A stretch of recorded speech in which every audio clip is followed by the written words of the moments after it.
Hello students, welcome to AD classes. तो आज हम जो हमारा एग्ज़ाम हुआ था 14 जून को 2026 में पटवारी स्नातक स्तरीय लेखपाल वीडियो जो एग्ज़ाम होने थे उसमें, तो उसका जो ये सॉल्यूशन दे रही हूँ मैं, कंप्लीट व्याख्या सहित आपको ये सॉल्यूशन मिलेगा। तो चलिए शुरू करते हैं। इसमें पहला क्वेश्चन था हमारे पास। देखो अलग अलग सब में ये सी सेट का आंसर है, जिसके पास सी सेट होगा उसके लिए काफ़ी ईजी हो जाएगा और बाकी अपने क्वेश्चन मैच कर लीजिएगा।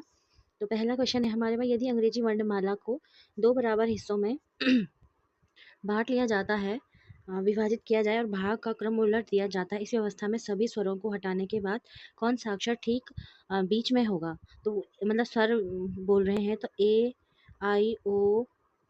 ई आई ओ यू होना था। ठीक है, तो ये हमारे 5 स्वर हो गए।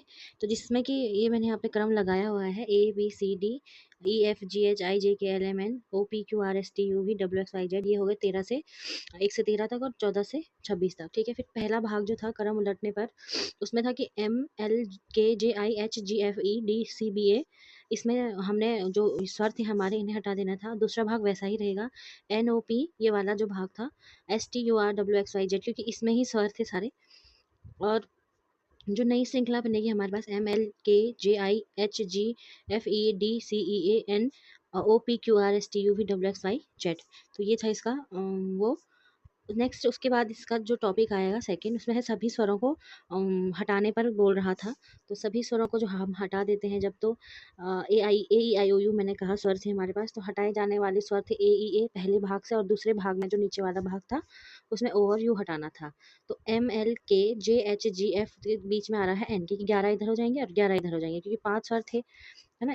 26 पूरे अल्फ़ाबेट होते हैं, उसमें से हमने 5 हटा देने हैं तो 21 बचेगा। 21 में से 11 इधर हो जाएँगे और 11 इधर, तो बीच में जो बचेगा वो आंसर होगा। ठीक है, तो बीच में बच रहा था हमारा एन, तो 11वें नंबर पे आया एन, तो इसका उत्तर होना था एन। तो किसका आंसर सही था? ऑलरेडी ऑलरेडी काफ़ी टीचर्स ने इसे सॉल्व कर लिया है, पर मैंने व्याख्या सहित और जो भी हमारा जो इसको रूट था सही करने का, सॉल्व करने का, वो मैंने आपको बताया। तो इसका आंसर होना था सही उत्तर एन। ठीक है, फिर नेक्स्ट है हमारे पास सूची 1 को सूची 2 से सम्मिलित करना था, जिसमें कि भारतीय संविधान के अनुच्छेद और भारतीय संविधान के राज्य के नीति निदेशक तत्व से संबंधित है। तो इसमें ऑप्शन ए वाला इसका सही आंसर था।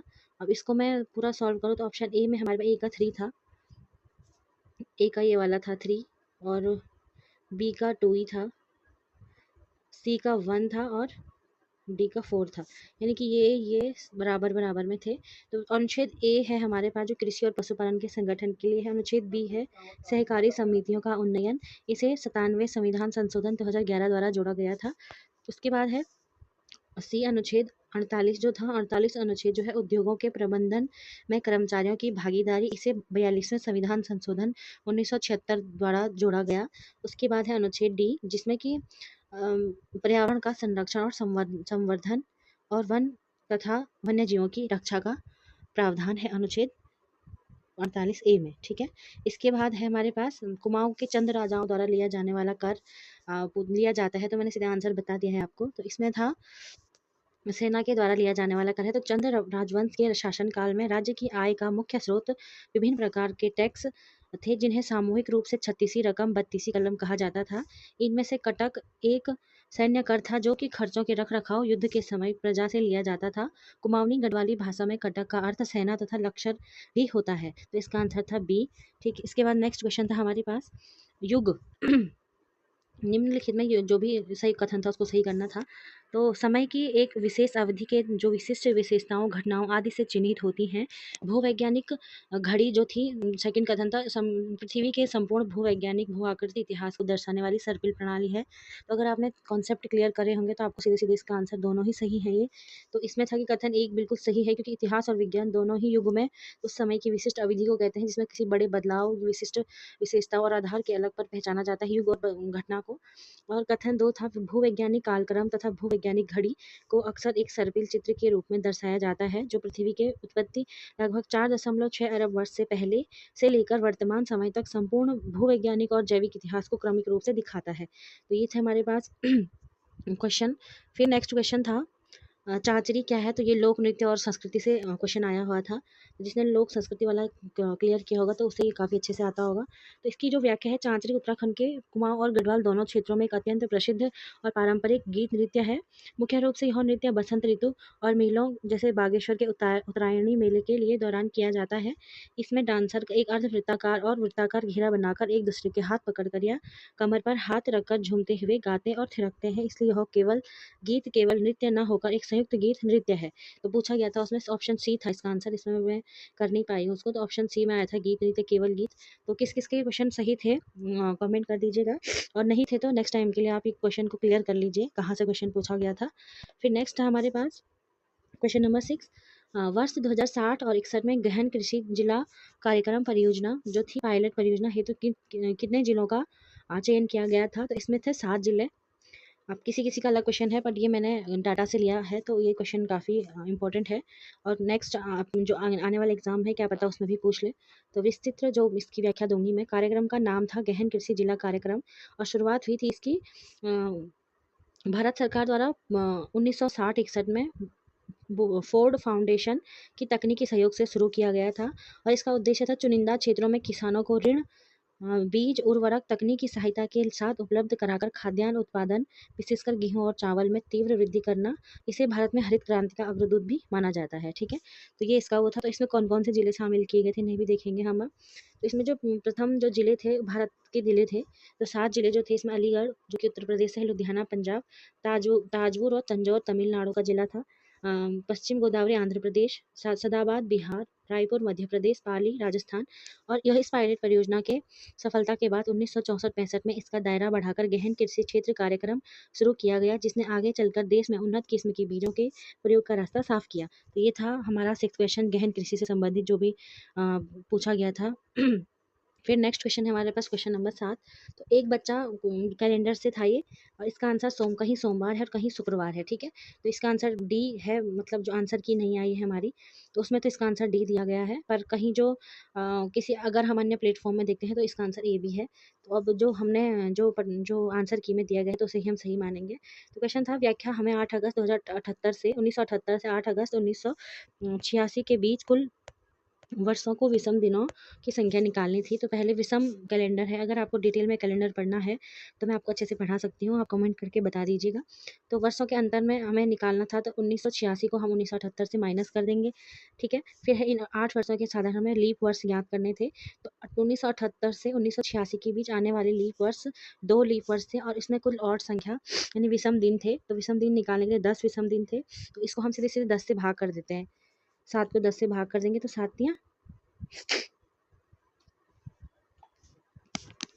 को जो है भाग देना, 10 को 7 से भाग देना होता है, तो ये 3 आएगा। फिर अब मंगलवार को 3 दिन आगे बढ़ जाना है।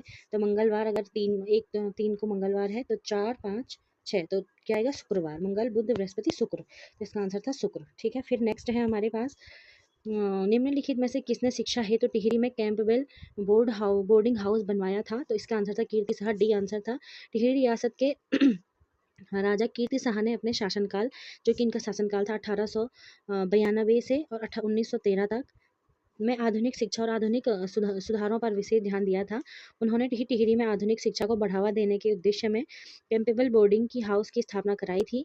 इसके अतिरिक्त उन्होंने टिहरी में Pratap high school inter college को में बदला था और एक वेधशाला भी बनवाई थी। तो अगर नेक्स्ट अगर पूछा जाए तो ये आपको जो डाटा है इसको याद करना है, तो काफ़ी इंपॉर्टेंट रहेगा ये आगे के आने वाले एग्जाम के लिए। फिर नेक्स्ट है हमारे पास 9वां क्वेश्चन। प्रयाग स्तंभ लेख के जो हरिशेन है लेखक, वो किस पद पर कार्य नहीं करता था, तो उसमें पूछा गया था काफ़ी 4 ऑप्शन थे, तो उसमें जो सही ऑप्शन था वो था ए। तो इसकी जो व्याख्या है, प्रयाग प्रशस्ति गुप्त सम्राट समुद्रगुप्त का शिलालेख है यह, के रचयिता हरिसेन है। तो उस अभिलेख के अंत में हरिसेन की प्रशासनिक उपाधियों पदों का उल्लेख मिलता है, जिनके अनुसार वह निम्न 3 पदों पर कार्यरत थे। संधि विग्रह, युद्ध और क्रांति का मंत्री होता है ये। कुमार मात्य प्रांतीय या उच्च श्रेणी के मुख्य प्रशासनिक अधिकारी होता है। खाद्यकट पाकिक राजकीय रसोई व सादी रसद विभाग का अधीक्षक होता है। धर्म महामात्र पत्र का सृजन मौर्य सम्राट अशोक द्वारा किया गया था। हरिसेन इस पद पर कार्य नहीं करता था। तो इसका आंसर ए सही था। आई होप आपको समझ आ गई वीडियो किसमें पूछा क्या गया था, और मैंने जो 4 ऑप्शन थे उनका भी आपको ये दे दिया है डाटा कि क्या किसका मतलब होता है। फिर नेक्स्ट क्वेश्चन है हमारे पास 10वां। विशाल दुर्गेश की पत्नी थी पत्नी की पिता के बहन का पुत्र हिमांशु की पत्नी का निशा से क्या संबंध है ना। तो क्वेश्चन पूछा गया था, पारिवारिक ढांचा था विशाल दुर्गेश के पिता, और इसमें जो पूछा गया था कि इन दोनों के जो परिवार माता पिता और महेंद्र थे, ठीक है, और निहारिका इनकी बहन थी, बेटी थी, यानी कि महेंद्र प्लस इनके मतलब इनसे पूछा गया था कि निशा का इन निहारिका से क्या संबंध है। तो भाई बहन हो गए हिमांशु और निशा, ठीक है। तो हिमांशु ये दुर्गेश का मतलब हिमांशु का बेटा दुर्गेश है, तो निशा का बेटा विशाल और राजेश था। ये क्वेश्चन पूरा प्रिंट नहीं हो पाया है, पर अगर आप उसमें अपने पेपर में देख लेंगे तो, वरना मैं पिन कमेंट कर दूंगी तो देख लीजिएगा। तो इसमें आंसर आना था इसका भाभी, ठीक है। तो निशा का बेटा विशाल और राजेश था। अंतिम संबंध प्रश्न में पूछा है कि हिमांशु की पत्नी का निशा से क्या संबंध है। तो जो कि हिमांशु निशा का भाई है, इसलिए भाई की पत्नी अब बहन की भाभी ही लगेगी, सिस्टर इन लॉ लगेगी, ठीक है। फिर नेक्स्ट क्वेश्चन है 11वां। श्योरा और प्यूरा के गीत कुर्मांचल में प्रसिद्ध है, यह दोनों किस ये अपभ्रंश माने जाते हैं। तो सिकंदर और पोरस के। कुमाऊं में कुर्मांचल के क्षेत्र कुछ क्षेत्रों में गाए जाने वाले पारंपरिक लोकगीतों लोक गाथाओं में शूरा प्यूरा शब्द का उल्लेख मिलता है। ऐतिहासिक लोक मान्यताओं के अनुसार ये शब्द प्राचीन ऐतिहासिक चरित्रों सिकंदर और पोरस के नामों पर स्थानीय अपभ्रंश है, जो कि समय के साथ लोकगीतों का हिस्सा बन गए। तो ये सिकंदर और पोरस के बारे में था। फिर नेक्स्ट क्वेश्चन है हमारे पास, भारत की 11वीं पंचवर्षीय योजना के अंतर्गत किस क्षेत्र का सबसे परिपक्व परिव्यय किया गया है। तो ऊर्जा का इसका ऑप्शन ए था। तो व्यापक रूप से सामाजिक क्षेत्र में अवसंरचना की गई है। तो 11वीं पंचवर्षीय योजना 2007 से जो 12 तक थी, में दिए गए विकल्पों के अनुसार ऊर्जा क्षेत्र पर बहुत बड़ा परिव्यय आवंटित किया गया था। हालांकि यदि व्यापक श्रेणियों की बात करें तो इस योजना का मुख्य फोकस तीव्र और अधिक समावेशी विकास पर था, जिसके तहत सामाजिक सेवाओं और शिक्षा स्वास्थ्य के बाद आर्थिक अवसंरचना में ऊर्जा का सर्वोच्च प्राथमिकता दी गई थी। दिए गए 4 विशिष्ट आर्थिक विकल्पों में से ऊर्जा सबसे उपयुक्त था, यानी कि इसका आंसर ए था। और मैंने बता दिया कि पहले अब हमें 11वीं पंचवर्षीय योजना कब से चली थी, 2007 से 2012 तक। अब ये भी आपको क्लियर हो गया, और क्या क्या इसमें था ये भी आपको मैंने क्लियर कर दिया। फिर नेक्स्ट क्वेश्चन था हमारे पास, चंपावत के राज दरबार में बख्शी ने सेनापति के रूप में कार्यरत नीलू कठायत और असाधारण वीरता के लिए रौत के रूप में प्रदत्त की गई थी। तो धोख में 2 ग्राम भूमि। तो चंद्रवंश के राजा गरुड़ ज्ञानचंद के दरबार में नीलू कठायत एक अत्यंत वीर सेनापति बख्शी था।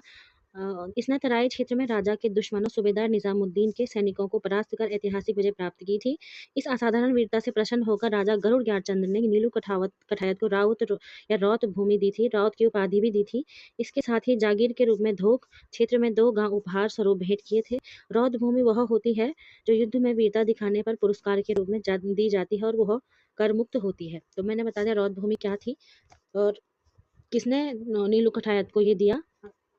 ऐसे में आपको क्वेश्चन याद हो जाएगा, ये मतलब कंप्लीटली याद आप इसे कभी भूलोगे नहीं। और रॉथ क्या होता है, ठीक है। तो 3 क्वेश्चन हमारे इससे क्लियर हो गए। फिर नेक्स्ट क्वेश्चन है, निम्नलिखित में से एक असुमेलित जोड़ा देना था, तो बी इसमें सही आंसर है। वासवानंद प्रसन्न सिंधु यह सुमेलित है। इसमें है सुदर्शन शाह गोरखवाणी असुमेलित, यह जोड़ा गलत है, क्योंकि प्रसिद्ध ग्रंथ गोरखवाणी के रचयिता सुदर्शन शाह नहीं बल्कि कुमाऊं गढ़वाल के प्रसिद्ध विद्वान मौलाराम या अन्य समकालीन क्षेत्रीय कवियों के संकलनों से जुड़ती है, तथा राजा सुदर्शन शाह की प्रसिद्ध रचना सवासार 7 खंडों में है, जिन्हें उन्होंने कवि सूरत के नाम से लिखा था। और तीसरा था कुमुदानंद सुदर्शनोदय, यह सुमेलित है। पंडित कुमुदानंद ने राजा सुदर्शन शाह के शासनकाल में उनके सुदर्शनयोग काव्य की रचना की थी। भोलादत्त देवरानी मलेथा की कूल से यह सुमेलित है। गढ़वाल के प्रसिद्ध नायक माधव सिंह भंडारी द्वारा बनाई गई ऐतिहासिक मलेथा की कूल पर आधारित साप्ताहिक भोलादत्त देवरानी जी द्वारा रेखांकित की गई है। तो इसका आंसर बी था। और बाकी के भी मैंने जो ऑप्शन थे उनको भी क्लियर कर दिया है। फिर है कनिष्क की राजधानी निम्न में से किस स्थान पर थी। तो उसका आंसर था ए, जिसमें कि कुषाण वंश के सबसे प्रतापी राजा कनिष्क का मुख्य और प्रथम पुरुषपुर थी, जिसे वर्तमान में पेशावर यानी कि पाकिस्तान के नाम से जाना जाता है। कनिष्क ने अपनी विशाल साम्राज्य को नियंत्रित करने के लिए दूसरी सांस्कृतिक धार्मिक राजधानी भी बनाई थी, जो मथुरा में स्थित थी। चूंकि मुख्य प्रशासनिक राजधानी पूछी गई है, इसलिए इसका सटीक उत्तर पेशावर है, यानी कि ए है, ठीक है। और कहाँ है, पाकिस्तान में है। फिर नेक्स्ट है हमारे पास 16वां क्वेश्चन, निम्न में से किस जिले की सीमाएं उत्तराखंड राज्य से सबसे कम जनपदों में स्पर्श करती है। तो कितने लोगों का यह आते हुए भी क्वेश्चन गलत हो गया, और कितनों का इसमें चंपावत लगभग लोगों ने किया है, पर इसका सही आंसर 2 है, क्योंकि ये नीचे से पूछा गया था। तो यहाँ नीचे हरिद्वार है, तो इधर से उधम सिंह नगर को लगता है। और ये उधम सिंह इधर से पौड़ी को लगता है, इधर देहरादून को लगता है। तो इसका आंसर कई लोगों का आते हुए भी गलत हो गया, चलो कोई नहीं। तो हरिद्वार केवल 2 जिलों को स्पर्श करता है, देहरादून और पौड़ी गढ़वाल को। इसमें कि देहरादून जो था 4 जिलों को स्पर्श करता है, उत्तरकाशी, टिहरी, पौड़ी मतलब उत्तरकाशी ऊपर की तरफ को, और टिहरी बगल में है, पौड़ी मतलब इधर की तरफ को है, और हरिद्वार नीचे की तरफ को है। फिर चंपावत 4 जिलों को स्पर्श करते हैं, चूँकि ये इधर इधर की साइड यानी कि पूर्व में छोटा जिला है, तो ये 4 जिलों को यानी इधर से उधम सिंह नगर, बगल में नैनीताल, ऊपर को अल्मोड़ा और ऊपर से पिथौरागढ़, ठीक है। ऊपर यानी कि उत्तरी भाग में। तो रुद्रप्रयाग 3 जिलों को स्पर्श करता है। रुद्रप्रयाग ये अगर यहाँ पे रुद्रप्रयाग है तो इधर से उत्तरकाशी को, इधर टिहरी है और इधर ऊपर से चमोली है, ठीक है। तो ये था हमारा आंसर। उत्तराखंड में हरिद्वार और उधम सिंह नगर ऐसे 2 जिले हैं जिनकी सीमाएं राज्य के सबसे कम केवल 2-2 जिलों को छूती है, तो विकल्प भी सही था। इसका आंसर था हरिद्वार, ठीक है। नेक्स्ट क्वेश्चन है हमारे पास, भैरव घाटी निम्न में से किन 2 नदियों के संगम पर है? तो घाटी पूछी गई थी, तो भैरव घाटी किन 2 नदियों के संगम पर है? तो भागीरथी जानवी, किसी ने भागीरथी बाल गंगा किया था, पर ये काफ़ी इसका अगर आपको डाटा चाहिए, भागीरथी जो ये नदी है इसका, तो इसमें जो सहायक नदी जानवी है इसकी। तो फिर उत्तराखंड जिले के उत्तराखंड राज्य के उत्तरकाशी जिले में गंगोत्री के समीप स्थित भैरव घाटी भागीरथी नदी के और जानवी नदी, जिसे जाड़ गंगा भी कहा जाता है, के पवित्र संगम पर स्थित है। जानवी नदी थांगला दर्रे के पास से निकलती है और भैरव घाटी में आकर भागीरथी से मिल जाती है। तो ये था इसका आंसर, ऑप्शन डी। और इसके बाद है, उत्तराखंड के संदर्भ में निम्न में से किस राज्य सत्ता के अधीन दिव्य न्याय गोलादीप तराजू की अवधारणा अस्तित्व में थी? तो गोरखा इसका आंसर सी था, किसी ने इसका आंसर चंद भी किया है। तो कोई बात नहीं, अगर आपने वो कर लिया है तो उसका हम कुछ कर नहीं सकते हैं, पर आगे से अगर आप कोई क्वेश्चन सॉल्व कर लेते हैं आप, तो ध्यान रहेगा कि गोरखा और जो उत्तराखंड के संदर्भ में निम्नलिखित में से किस सत्ता के अधीन दिव्य न्याय गोलादीप तराजू की अवधारणा अस्तित्व में थी? तो गोरखा की। तो इसकी व्याख्या है, उत्तराखंड में गोरखा शासन जो चला था, 1790 से चला था और 1815 में खत्म हुआ था, ठीक है। 1805 का ब्रिटिश काल चला था हमारे यहाँ पे। तो फिर था हमारे पास अपनी कठोर और आदिम न्याय प्रणाली के लिए जाना जाता है गोरखा, जिसे दिव्य परीक्षा या दिव्य न्याय भी कहा जाता है था। जब कोई ठोस सबूत नहीं मिलता था तो दोषी का पता लगाने के लिए इन अजीबोगरीब तरीकों से सहारा लिया जाता था। गोलादीप जो थी सजा देने की, तो इसमें आरोपी के हाथ में लाल गरम लोहे का गोला पकड़ाकर कुछ दूर चलना होता था। तराजू दीप में इसमें व्यक्ति को रात में तराजू पर तोला जाता था और अगले दिन फिर तोलने पर यदि उसका वजन बढ़ जाता था तो वह उसे दोषी नहीं माना जाता था, और अगर उसका वजन घट जाता था तो वह दोषी कहलाता था। और तीसरा था कढ़ाई दीप, उबलते हुए तेल में हाथ डालकर सिक्का निकालना होता था। अगर उसका हाथ जल गया तो वो आरोपी होता था, और नहीं जला तो वो मतलब आरोप रहित हो जाता था, ठीक है। नेक्स्ट क्वेश्चन था हमारे पास, 19वां पाराम्बिकुलम परियोजना का उपक्रम है, तो किस संगम पर है? तमिलनाडु और केरल के राज्य में है। तो इसकी जो व्याख्या है, अलियार परियोजना भारत के दक्षिणी में, भारत का जो दक्षिणी क्षेत्र है यहाँ को नीचे को, तो स्थित में तमिलनाडु और केरल के राज्यों के बीच एक अंतर जातीय बहुउद्देशीय नदी घाटी परियोजना है। इसके तहत पश्चिमी घाट की ओर बहने वाली कई नदियों का पानी को मोड़कर सिंचाई और जल विद्युत उत्पादन के लिए इस्तेमाल किया जाता है। तो पता चल गया आपको, पारम्बिकुलम परियोजना। फिर नेक्स्ट क्वेश्चन है हमारे पास, निम्न में से किस हिमालयी राज्य का क्षेत्र उत्तराखंड से अधिक है? तो इसका आंसर था डी। कई लोगों ने नागालैंड करा है, कई ने मिजोरम करा है, तो सबसे ज़्यादा हिमाचल प्रदेश का है। कौन था इसका जो सबसे ज़्यादा क्षेत्रफल पूछा गया था? तो हिमाचल इसका सही आंसर था डी। तो इसमें उत्तराखंड का जो क्षेत्रफल है 53,483 वर्ग किलोमीटर, हिमाचल का है 55,673 वर्ग किलोमीटर, जो उत्तराखंड से अधिक है। उसके बाद मिजोरम का था 21,081 वर्ग किलोमीटर, 2181 वर्ग किलोमीटर। नागालैंड का था 16,579 वर्ग किलोमीटर, और त्रिपुरा का था 10,491 वर्ग किलोमीटर। तो सबसे ज़्यादा था उत्तराखंड से अधिक जिसका है हिमाचल का, तो आगे से ध्यान रहे। नेक्स्ट क्वेश्चन है हमारे पास, चित्र में जो ये वाला क्वेश्चन सॉल्व करना था, तो चित्र में जो क्वेश्चन दिया गया है इस फिगर में बताते हैं कौन सा चित्र क्वेश्चन मार्क की जगह आएगा, यहाँ पे आएगा। तो देखिए सही क्वेश्चन इसमें ये करना था, तो तार्किक विश्लेषण था, नॉन वर्बल रीजनिंग थी ये। अगर आपको रीजनिंग या कोई भी रीजनिंग से टॉपिक संबंधित सीखना है तो आप मुझे कमेंट करके बता सकते हैं, मैं आपको कोशिश करूँगी अच्छे से सिखा पाऊँ। फिर है पी और क्यू का संबंध देखते हैं, तो ये त्रिभुज था। देखो अगर हम ऐसे करेंगे, ऐसे करेंगे, तो अगर हम इसको यहाँ मिला देते हैं तो त्रिभुज स्टार बन जाएगा, ठीक है। पर अगर हम जो डब्बा है हमारे पास, डब्बा है, ये वाला डब्बा है, ये वाला जो डब्बा है इसको अगर हम बनाते हैं तो इसमें सीधा सीधा दिखना था कि ये डब्बा था हमारे पास। अब अगर हम इसको सीधे पिचका दें, अगर हम डब्बे को पिचका देते हैं, ऐसे दबा देते हैं इसको नीचे से, तो डब्बा ऐसे हो जाएगा, पिचक जाएगा। तो इसका ये वाला जो हिस्सा था ये ऐसे चला जाएगा, ये वाला हिस्सा ऐसे चला जाएगा, है ना। देखो अच्छे से समझाती हूँ। तो ये वाला हिस्सा था, जो ये वाला हिस्सा था तो वो ऐसे पिचक जाएगा। ये वाला जो हिस्सा है ये इधर को चला जाएगा, ये वाला जो हिस्सा है वो इधर आ जाएगा, और जो ये वाला है इधर। तो ये ऐसे मिल जाएंगे डब्बे, है ना। उसके बाद ये ऐसे हो जाएगा और ये ऐसे, जो कि ऑप्शन डी में है हमारे पास। ये क्वेश्चन मैंने जोड़ दिया है तो इसका आंसर डी सही था। नेक्स्ट क्वेश्चन है हमारे पास, निम्न में से किस हिमालयी जो राज्य है हमारा उसका क्षेत्रफल उत्तराखंड से अधिक है। तो हिमाचल का था, ये मैंने बता दिया था आपको। फिर नेक्स्ट क्वेश्चन है हमारे पास ये वाला, ये भी इसका आंसर डी था। फिर नेक्स्ट क्वेश्चन है, सूची को सूची बी से मिलाना था। तो अस्कोट वन्यजीव अभ्यारण्य था, जिसका है जो आंसर था, इसका आंसर बी था। तो यह कसूरी मृग के लिए संरक्षण के लिए प्रसिद्ध है, उत्तराखंड का पिथौरागढ़ जिले में है यह।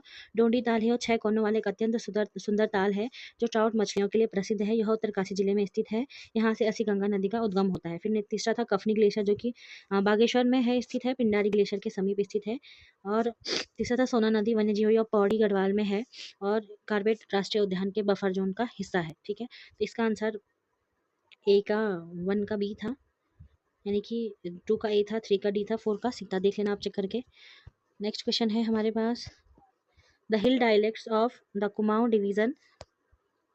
The hill dialects of Kumaon division पुस्तक के लेखक थे पंडित गंगादत्त उप्रेती, भी इसका आंसर था। तो कुमाऊनी लोक साहित्य व्याकरण व्याकरण के क्षेत्र में पंडित गंगादत्त उप्रेती का योगदान अतुलनीय है। उन्होंने 19वीं सदी के अंत में लगभग 1900 के आसपास the hill dialects of Kumaon division की पुस्तक लिखी थी। कब लिखी थी? 1900 में, जिसमें कुमाऊं क्षेत्र के विभिन्न स्थानीय बोलियों, विज्ञान और विस्तृत विश्लेषण किया गया था। इसके अलावा उनकी प्रसिद्ध कृति proverbs and folklore of Kumaon and Garhwal भी है। तो ध्यान रहे कौन कौन सी बुक, एक बुक ये मैंने आपको ये वाली बता दी, और एक ये तो है ही। और कब लिखी थी? 19वीं सदी में, 19वीं सदी में लिखी थी। और कुमाऊनी और कुमाऊनी भाषा की जो बोलियां थी और विज्ञान से संबंधित थी, उस भाषा में लिखी थी। क्वेश्चन नंबर 24 है, अंतर्राष्ट्रीय संगठन क्वाड का कौन सा देश का सदस्य नहीं है। तो चीन इसका सही आंसर था, जिसमें कि क्वाड 4 लोकतांत्रिक देशों का एक रणनीतिक समूह है। क्या चीज क्वाड, ये मैंने बताया है, जिसका उद्देश्य भारत प्रशांत क्षेत्र में स्थित शांति क्षेत्र में शांति, स्थिरता और मुक्त व्यापार को बढ़ावा देना है, जिसमें कि चीन शामिल है। इसके 4 देश हैं, भारत, अमेरिका, जापान और ऑस्ट्रेलिया। चीन इस देश का सदस्य नहीं है, बल्कि यह समूह काफी हद तक इस क्षेत्र में चीन के बढ़ते प्रभाव को संतुलित करने के लिए सक्रिय करता है। ठीक है, नेक्स्ट क्वेश्चन है हमारे, उत्तराखंड के किस लोक नृत्य के अंदर गुजरात का गरबा की झलक दिखाई देती है। तो चौफला की, जिसमें कुछ संदर्भ में से झुमेलो, हारोल, लेकिन मुख्य उत्तर चौफला है।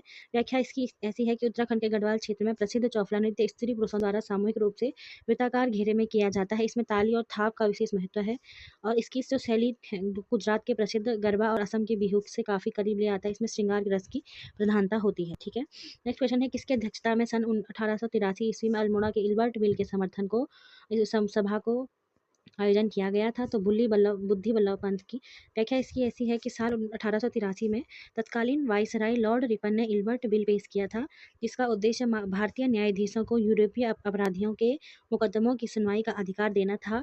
तब पूरे देश के साथ साथ उत्तराखंड के बुद्धिजीवियों ने भी इसका पुरजोर समर्थन किया। इसी क्रम में अल्मोड़ा के डिबेटिंग क्लब में एक ऐतिहासिक जनसभा बुलाई गई थी, जिसकी अध्यक्षता कुमाऊं के तत्कालीन वरिष्ठ शिक्षाविद, समाज सुधारक पंडित बुद्धि बल्लभ पंत ने की थी। तो इसका आंसर बी सही था। नेक्स्ट क्वेश्चन है, केंद्रीय कर प्रणाली में सुधार हेतु समिति का गठन किया गया। चल्लैया समिति का, कई लोगों ने इसका रंग राजन समिति किया था, तो वो उससे संबंधित नहीं थी, बल्कि चल्लैया समिति थी, इसका आंसर था। भारत सरकार ने 1991 में देश के प्रत्यक्ष और अप्रत्यक्ष कर प्रणाली में व्यापक सुधार और सरलीकरण की रूपरेखा तैयार करने के लिए डॉक्टर राजा जे चेलिया की अध्यक्षता में टैक्स रिफॉर्म कमेटी का गठन किया। इन्हें भारत के कर सुधारों का जनक भी माना जाता है, किन्हें? चलैया जी को। इसका जो तेंदुलकर समिति और लक्कड़वाला समिति का संबंध मुख्य रूप से गरीबी रेखा के आकलन से है, जबकि जो रंगराजन समिति है इसका संबंध वित्तीय समावेशन और भुगतान प्रणाली से रहा है।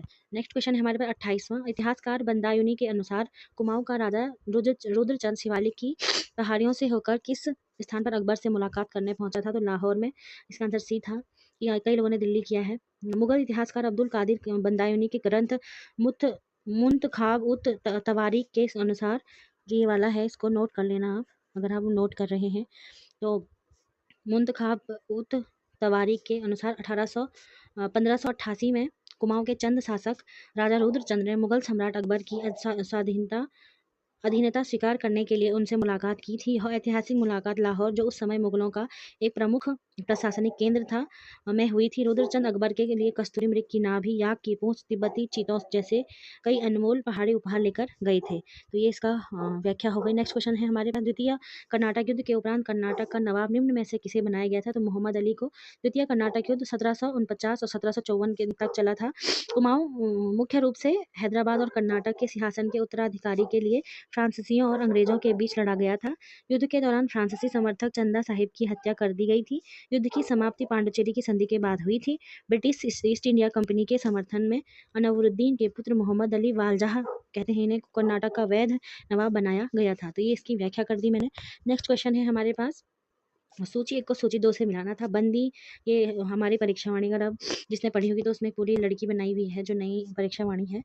जो महिला है उसमें उसके सारे जितने भी वो मतलब आभूषण वो पहनती है उसे दिखाया गया था। तो अगर आपने नहीं देखी है तो देख लीजिएगा, वरना मैं यहाँ पे लगा दूंगी उसकी पिक्चर। तो इसमें था कि जो बंदी है यह चांदी या सोने की एक पतली चेलनुमा पट्टी जैसे सुहागिन महिलाएं सिर पर माथे के किनारे पहनती है। इसका आंसर सी था। बी, मुंद्रा मुरखली और सोने का चांदी का गोल कुंडल होता है, या बालियां होती हैं जिन्हें कान में पहना जाता है। स्थानीय भाषा में मुंडा या मुरखली भी इसे कहते हैं। लौंग है कील, यह नाक की दाई या बाई ओर पहनी जाती छोटी सी कील होती है, जो नाक का आभूषण, फुल्ली जिसे बोलते हैं। हंसुली खगवली कहते हैं इसे, और यह चांदी या सोने का एक भारी मोटा ठोस गोलाकार आभूषण होता है जिसे महिलाएं गले में धारण करती है, और हंसुली बच्चों के गले में भी पहनाई जाती है। उसके बाद है जनगणना 2011 के अनुसार इसमें कथन डी सही था, जिसमें कि सर्वाधिक जनसंख्या जनपद देहरादून की थी। नेक्स्ट क्वेश्चन है 32वां, उष्ण कटिबंधीय घास ब्राजील में कहलाते हैं? तो कैंपोस इसका सही उत्तर था। उत्तर है इसका, दक्षिण अमेरिका के अलग अलग हिस्सों में पाए जाने वाले घास के मैदानों को अलग अलग नामों से जाना जाता है, जिसमें कैंपोस यह ब्राजील के उच्च भूभाग में पाए जाने वाले उष्ण कटिबंधीय घास के मैदान है। लानोस वेनेजुएला और कोलंबिया में पाए जाने वाले उष्ण कटिबंधीय घास के मैदान है। पंपास है अर्जेंटीना में पाए जाने वाले शीतोष्ण कटिबंधीय घास के मैदान। और स्टेपी है, यह मुख्य रूप से यूरेशिया, यूरोप और उत्तरी एशिया में पाए जाते हैं। ठीक है, फिर नेक्स्ट क्वेश्चन है हमारे पास, निम्न कथनों पर विचार करना है। तो कुमाऊं द्वारा चंद राजाओं द्वारा युद्ध में अपने प्राण न्यौछावर करने वाले अथवा युद्ध के अद्भुत शौर्य का प्रदर्शन कर जीवित लौटने वाले व्यक्ति को रौत नाम से भूमि प्रदान की जाती थी। ये कथन बिल्कुल सत्य है। हमने आगे भी पढ़ा है, गरुड़ ज्ञानचंद द्वारा नीलू कठायत को 12 जोला जमीन रौत के रूप में दी गई थी। तो ये दोनों कथन सत्य हैं। तो इसका जो पहला कथन है, चंद राजवंश में युद्ध के दौरान वीर गति प्राप्त करने वाले सैनिकों के परिवारों या असाधारण वीरता दिखाकर जीवित लौटने वाले योद्धाओं को पुरस्कार और सम्मान स्वरूप जो भूमि दी जाती थी उसे रौत या रौत भूमि कहा जाता था। भूमि सामान्यतः करमुक्त होती थी। दूसरा कथन है हमारे पास कि राजा गरुड़ ज्ञानचंद ने अपने वीर सेनापति नीलू कठायत की सैन्य सफलताओं और अदम्य साहस से प्रसन्न होकर उसे रौत उपाधि के साथ 12 जूला जमीन धोक क्षेत्र में गांव उपहार स्वरूप दी थी। कुमाऊं के पारंपरिक भूमि मापन में जूला एक इकाई हुआ करती थी। ठीक है, तो नेक्स्ट क्वेश्चन है हमारे पास, मुख्य रूप से जो रणसिंगा वाद्य यंत्र है किस प्रकार की धातु से बनाया जाता है? तो रणसिंगा जो वाद्य यंत्र उत्तराखंड का अत्यंत प्रसिद्ध और पारंपरिक सुशील फूंक मारकर बजाया जाता है इसे वाद्य यंत्र है। इसका आकार अंग्रेजी के एस ऐसा होता है, ऐसे यहाँ से थोड़ा बारीक होता है, यहाँ से ऐसे होता है, यहाँ से बारीक और फिर यहाँ से इसका मुंह इतना बड़ा होता है, ऐसा बजता है। ठीक, ऐसा दिखता है। ठीक है, तो ऐसा दिखता है। प्राचीन समय में इसका उपयोग युद्ध के मैदानों में सैनिकों में जोश भरने की किसी घोषणा के लिए किया जाता था। इसे मुख्य रूप से तांबे की काफी पीतल से पतली चादर को आकार देकर बनाया जाता था। तो मैंने बता दी, यहाँ से बारीक होता है, यहाँ से ऐसे करके मुड़ता है, और यहाँ से भी चौड़ा होता है आगे से। ठीक है, नेक्स्ट क्वेश्चन है हमारे, भारत के सर्वोच्च न्यायालय से संबंधित घटनाओं का कालाक्रम बताना था। तो 1 2 3 4 था इसका आंसर। सर्वोच्च न्यायालय की स्थापना हुई 28 जनवरी 1950 को। केशवानंद भारती मामला हुई 24 अप्रैल 1973 को। महिला न्यायाधीश नियुक्ति लाल न्यायमूर्ति फातिमा बीवी। राष्ट्रीय न्यायिक नियुक्ति आयोग NJAC को असंवैधानिक घोषित किया गया था अक्टूबर 2015 में, और सुप्रीम कोर्ट के 5 जजों के संवैधानिक पीठ द्वारा। तो सही कालक्रम था इसका 1 2 3। नेक्स्ट क्वेश्चन है हमारे पास, 1581 में निम्न में से किस चंद शासक ने पुरुष पंथ के नेतृत्व में सीरा को जीतकर चंद राज्य को मिला था? तो रुद्रचंद और 1568 से 1570 के काल में सुप्रसिद्ध और वीर सेनापति पुरुषोत्तम पंत ने मल्ल राजाओं के नियंत्रण वाले सीरा, वर्तमान का डीडी हाट पिथौरागढ़ के पास में है ये सीरा, तो पर अधिकार करने के लिए कई सैन्य अभियान चलाए थे। साल के साल 1581 में पुरुष पंथ के कुशल नेतृत्व में चंद सेना ने सीरा के किलापति हरिमल को परास्त कर इस क्षेत्र के अंतिम रूप में चंद साम्राज्य का हिस्सा बना लिया था। हालांकि इस ऐतिहासिक युद्ध के बाद पुरुष पंथ वीर गति को प्राप्त हो गए थे। तो ये हमारा 36वां क्वेश्चन था। नेक्स्ट क्वेश्चन है हमारे पास, निम्न में से कौन सा मेला काशीपुर में लगता है? तो इसमें काफ़ी पूछे गए थे, तो इसका आंसर बालेश्वरी का मेला था। उधम सिंह नगर के काशीपुर में स्थित प्रसिद्ध चैती मंदिर में मां बाला सुंदरी देवी की पूजा होती है। यहाँ चैत्र मास के नवरात्रों में लगने वाले सुप्रसिद्ध मेले को चैती मेला या बालेश्वरी का सुंदर मेला कहा जाता है। इसमें एक विकल्प और था, जौल जीवी का मेला। ये पिथौरागढ़ में लगता है, काली और गौरी नदी के संगम पर। और गेंद मेला पौड़ी गढ़वाल में लगता है, यमकेश्वर थलीसैंण के प्रसिद्ध लोक उत्सव के दौरान। ठीक है, उसके बाद नेक्स्ट क्वेश्चन था, भारत के NFSA 2013 के कार्यान्वयन के माध्यम से भोजन के अधिकार को कानूनी रूप से मान्यता दी है। भोजन के अधिकार का उद्देश्य मिड डे मील MDM योजना के तहत स्कूलों के माध्यम से मानव जीवन का भोजन एवं पोषण की सुरक्षा प्रदान करना है। तो इसके दोनों कथन सत्य थे, सी इसका आंसर था। तो बिल्कुल सही है। राष्ट्रीय खाद्य सुरक्षा अधिनियम 2013 का उद्देश्य ही देश के नागरिकों के गरिमापूर्ण जीवन जीने के लिए वहनीय मूल्यों पर अच्छी गुणवत्ता खाद्यान्न की पर्याप्त मात्रा उपलब्ध कराना है। इसके लागू होने से ही भोजन का अधिकार कानूनी अधिकार बन गया है। कथन 2 था, इस अधिनियम के व्यापक दायरे के तहत बच्चों को कुपोषण से दूर रखने और पोषण स्तर को सुधारने के लिए स्कूलों में चलाई गई मिड डे मील अब PM पोषण योजना इसका नाम रख दिया गया है। और आंगनवाड़ी सेवाओं को भी कानूनी रूप से भोजन एवं पोषण सुरक्षा प्रदान करने के माध्यम के रूप में जोड़ा गया है। तो इसका आंसर सी था। नेक्स्ट क्वेश्चन है हमारे पास, आनंद RK नेक्स्ट क्वेश्चन है, आनंद RK और सुपर्ण शर्मा निम्न में से किस श्रेणी में प्रतिष्ठित पुलित्जर पुरस्कार जीता है? तो इंस्टेड रिपोर्टिंग एवं कमेंट्री के क्वेश्चन करंट अफेयर से था। तो यह प्रश्न हालिया राष्ट्रीय अंतर्राष्ट्रीय समसामयिकी से संबंधित है। पत्रकारिता और साहित्य के क्षेत्र में दुनिया के सबसे प्रतिष्ठित पुरस्कारों के पुलित्जर पुरस्कार में के अंतर्गत आनंद RK और सुपर्ण शर्मा को उनकी बेहतरीन दृश्य पत्रकारिता और उत्कृष्ट कलात्मक प्रस्तुति के लिए इलस्ट्रेट रिपोर्टिंग में कमेंट्री के श्रेणी में गौरवशाली पुरस्कार से नवाजा गया था। तो देख लो, ऐसे पेपरों में अंतर्राष्ट्रीय या करंट अफेयर भी पूछा जाता है, तो उसे भी हमें कवर करना है आगे से नेक्स्ट क्वेश्चन के नेक्स्ट एग्जाम के लिए। उसके बाद नेक्स्ट क्वेश्चन था, दिए गए दो कथन अभिकथन एक और आर का अभिकथन जो आर है उसका कारण है, तो इसे हमें करना है। तो अहिंसा का विषय अशोक के धम्म का एक महत्वपूर्ण पहलू है। और क्वेश्चन है, शिलालेख 9 की शुरुआत लोगों द्वारा किए जाने वाले समारोहों की आलोचना होती है। इसे हम देखेंगे, इसका आंसर था D, जिसमें कि दोनों तो सही है पर ये कथन आर जो है एक की व्याख्या नहीं करता है। तो सम्राट अशोक ने कलिंग युद्ध के बौद्ध धर्म से प्रेरित होकर धम्म का जो प्रतिपादन किया था उसमें जीव हिंसा न करना, सभी प्राणियों के प्रति दया रखना सबसे प्रमुख तत्व था। और जो कारण सत्य दिया है वो भी सत्य है। अशोक का नवा बृहद शिलालेख मुख्य रूप से जन्म, बीमारी, विवाह, यात्रा के समय लोगों विशेषकर महिलाओं द्वारा किए जाने वाले निरर्थक और तुच्छ मंगलाचारों समारोहों की आलोचना करता है। अशोक इसके स्थान पर धम्म, मंगल जैसे दासों से अच्छा व्यवहार, बड़ों का आदर, अहिंसा का श्रेष्ठ बताता है। यद्यपि दोनों कथन अपने अपने स्थान पर ऐतिहासिक रूप से बिल्कुल सही है, लेकिन शिलालेख 9 में समारोहों की आलोचना करना धम्म में अहिंसा के शामिल होने का सही कारण नहीं बताता है। इसलिए सही विकल्प डी होगा। ए तथा आर दोनों सत्य हैं, किंतु आर एक की सही व्याख्या नहीं करता है। ठीक है, तो ये हो गया हमारे पास है 41वां क्वेश्चन, हारुल। तो हारुल नृत्य किससे संबंधित है? तो ये जौनसारी जनजाति से संबंधित है। तो हारुल उत्तराखंड के जौनसार बावर क्षेत्र की जौनसारी जनजाति का सबसे प्रमुख और पारंपरिक लोक नृत्य है। यह नृत्य विशेष रूप से महाभारत की कथाओं और पांडवों के जीवन पर आधारित होता है। इस नृत्य को करते समय रामतुल्ला एक विशेष प्रकार का वाद्य यंत्र है जिसे बजाना अनिवार्य होता है। नेक्स्ट में ये पूछा जा सकता है कि रामतुल्ला वाद्य यंत्र किस नृत्य में बजाया जाता है, तो अच्छे से याद करना है। नेक्स्ट क्वेश्चन है हमारे पास, निम्न में से कौन सा नंदा देवी राजजात यात्रा के मार्ग में पड़ने वाला अंतिम गांव है? तो वहाँ किसी ने इसका ये आंसर किया था एड़ा बधानी। तो प्रत्येक 12 वर्ष में आयोजित होने वाली ऐतिहासिक नंदा देवी राजजात यात्रा चमोली के कुल 280 किलोमीटर के पैदल मार्ग में वाण गांव मानव आबादी का अंतिम गांव है। इस गांव में लाटू देवता का प्राचीन मंदिर स्थित है जो मां नंदा के भाई के रूप में यात्रा की कमान संभालते हैं। इसके आगे का मार्ग जैसे गेरोली, पताल, बेदनी, बुग्याल, रूपकुंड, होमकुंड पूरी तरह निर्जन और बुग्याली क्षेत्रों से होकर गुजरता है। ठीक है, तो ये था इसका आंसर सी।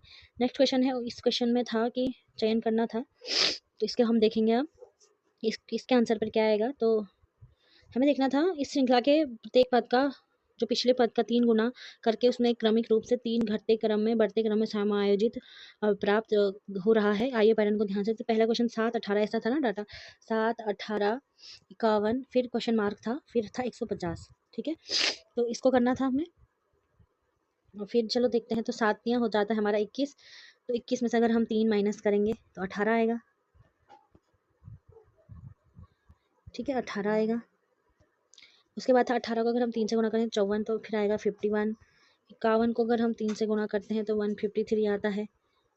ठीक है, तो फिर 150 को अगर हम 3 से गुणा करते हैं तो आता है 450, और 450 में से 3 क्या बचा, 447। 3 में से 3 घटाना था, तो उसमें 447 को अगर हम 3 से गुणा करेंगे तो 1341 आना था, तो इसका सही आंसर था 447। ठीक है, नेक्स्ट क्वेश्चन है हमारे पास, कब सत्य प्रसाद रतोड़ी ने हिमालय नाम का अखबार शुरू किया था? तो 1948 में। उत्तराखंड के प्रसिद्ध पत्रकार और स्वतंत्रता संग्राम सेनानी सत्य प्रसाद रतोड़ी ने वर्ष 1948 में मसूरी से हिमाचल नामक साप्ताहिक समाचार पत्र का संपादन और प्रकाशन शुरू किया था। इस पत्र का मुख्य उद्देश्य पहाड़ी क्षेत्र की समस्याओं को उजागर करना और जन जागरूकता फैलाना था। नेक्स्ट क्वेश्चन है, निम्न में से कौन सा कथन पर विचार करें और दिए गए विकल्पों में से सही विकल्प का चयन करना था। अभी कथन 1 है, भारतीय संविधान का अनुच्छेद 40 ग्राम ग्राम पंचायतों के संगठन का प्रावधान करता है ताकि वे स्वशासन की इकाइयों के रूप में कार्य कर सके। गांधी जी का मानना था कि लोकतंत्र की जड़ें विकेंद्रीकृत शक्ति के साथ ग्राम गणराज्यों की निहित होनी चाहिए। तो इसका आंसर था बिल्कुल ए सत्य है। राज्य के नीति निर्देशक तत्वों डीपीएसपी के अंतर्गत आने वाले अनुच्छेद 40 स्पष्ट रूप से राज्यों का ग्राम पंचायतों के गठन और उन्हें आवश्यक शक्तियां प्रदान करने का निर्देश देता है।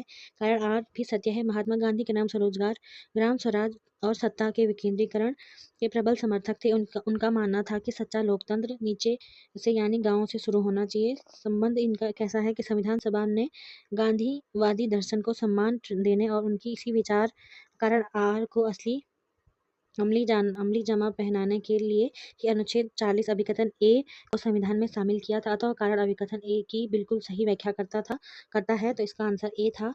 ए और आर दोनों सही, आर ए की सही आर ए का सही स्पष्टीकरण है। नेक्स्ट क्वेश्चन है हमारे पास, निम्न में से मोचंग का संबंध किससे है? तो यह एक प्रसिद्ध वाद्य यंत्र है मोचंग, जिसे कई जगहों पर मोचंग या जोप हार्प भी कहा जाता है। लोहे का पीतल का बना एक छोटा सा पारंपरिक वाद्य यंत्र है। यह अनवद्ध या सुशील न होकर घन वाद्य यंत्र है। हवा और तारों के बीच कंपन से बचने वाला है। इसे होठों के बीच दबाकर उंगली से हिलाते हैं। फूंक के घर्षण और मधुर ध्वनि निकाली जाती है। उत्तराखंड के पहाड़ी अंचलों में चरवाहों में यह पारंपरिक रूप से काफी प्रचलित है, यानी कि पशुचारकों द्वारा इसे बजाया जाता है। नेक्स्ट क्वेश्चन है हमारे पास दोखा। तो दोखा और भंगेला क्या है? यह पारंपरिक परिधान है जिसे उत्तराखंड की भोटिया, विशेषकर गढ़वाल के सीमांत क्षेत्रों में जाट भोटिया जनजाति और कुछ अन्य स्थानीय समुदायों में दोखा और भंगेला पारंपरिक रूप से पहने जाने वाले वस्त्र या परिधान है। दोखा महिलाओं द्वारा पहना जाने वाला है ऊनी वस्त्र है, जबकि भंगेला भांग के रेशों तथा स्थानीय ऊन से तैयार किए जाने वाला पारंपरिक वस्त्रों व थैलों के रूप में पहनावे का हिस्सा माना जाता है। ठीक है, तो नेक्स्ट क्वेश्चन है हमारे पास, ऐसे एक हैकर पैसे चुराने के लिए बैंक का पासवर्ड मांगते थे, ईमेल भेजता है, यह गतिविधि किसका उदाहरण है? तो फिशिंग का, यानी कि फिशिंग इसलिए कहते हैं इसे कि जो ब्लैकमेलर है वो जाल बिछाता है। जैसे हम मछली पकड़ने के लिए जाल बिछाते हैं, वैसे ही ब्लैकमेलर हमें फंसाने के लिए जाल बिछाते हैं, इसलिए इसे फिशिंग कहते हैं। तो फिशिंग एक प्रकार का साइबर हमला है जिसमें अपराधी किसी विश्वसनीय संस्था जैसे बैंक, सरकारी एजेंसी, लोकप्रिय वेबसाइट का रूप धारण करके नकली ईमेल, मैसेज या वेबसाइट के माध्यम से उपयोगकर्ताओं को धोखा देते हैं। इसका मुख्य उद्देश्य संवेदनशील जानकारी जैसे user name, password, credit card विवरण या ओटीपी चुराना होता है। ठीक है, नेक्स्ट क्वेश्चन है, मेहरा और फर्त्याल दो दरबारी गुटों का संबंध किस राजवंश से था? तो चंद राजवंश से था। कुमाऊं के चंद राजवंश के इतिहास में मेहरा और फर्त्याल दो बेहद शक्तिशाली और प्रभावशाली दरबारी गुट थे। मेहरा गुट का नेतृत्व सामान्यतः कटारमल क्षेत्र के लोगों के हाथ में था, जबकि फर्त्याल गुट का प्रभाव काली कुमाऊं, चंपावत के सौर क्षेत्र में था। इन दोनों गुटों की आपसी प्रतिद्वंदिता और गुटबाजी के कारण चंद राजाओं ने दरबार में अक्सर राजनीतिक अस्थिरता पैदा होती थी, जिसने अत्यंत चंद साम्राज्य को कमजोर करने में बड़ी भूमिका निभाई थी। नेक्स्ट क्वेश्चन है, पृथ्वी का कोर किन पदार्थों से बना है? निकिल व लोहा। रासायनिक संरचना के आधार पर पृथ्वी के आंतरिक भाग को 3 मुख्य परतों में विभाजित किया जाता है, जिसे एडवर्ड स्विस के वर्गीकरण के रूप में समझा जाता है। क्रस्ट, इसे सिलिका एल्यूमिनियम कहा जाता है। मेटल, जिसे सीमा सिलिका और मैग्नीशियम कहा जाता है। कोर, पृथ्वी का सबसे आंतरिक भाग कोर कहलाता है, जिसे नाइफ या निफे कहा जाता है, क्योंकि यह मुख्य रूप से निकिल और लोहा से जैसे भारी धातुओं से बना होता है। तो आज की वीडियो में नेक्स्ट 50 क्वेश्चन हम नेक्स्ट वीडियो में करेंगे। तब तक के लिए थैंक्स फॉर वॉचिंग।